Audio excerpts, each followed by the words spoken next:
Hello everyone, welcome back to indiancoding.com. Today we are going to study about how to delete a file. Okay, we have already discussed about how to read file, write file and create file. So today we are going to study about delete file.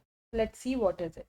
So to delete a file, you must import the OS model. As you can see on screen in the second line, I have mentioned the OS module and then run as os.remove of function. So that is how you can write it.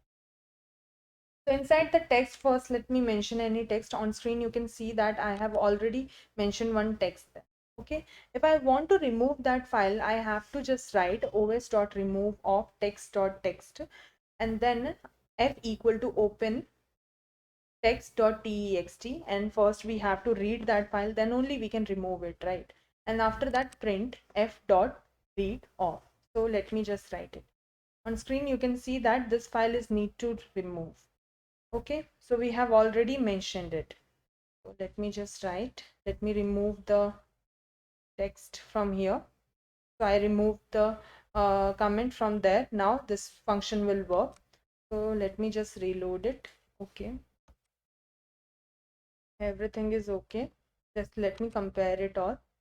Then again, if I'll reload it, some issue is there. Let me just check. So yeah, in that case, the file on screen, you can see that no such file exist was mentioned. There was no issue, but the file was not existing. That means the text got deleted. So that is how you can do it. That's all for today's class. Tomorrow we'll study about more features. Thank you so much.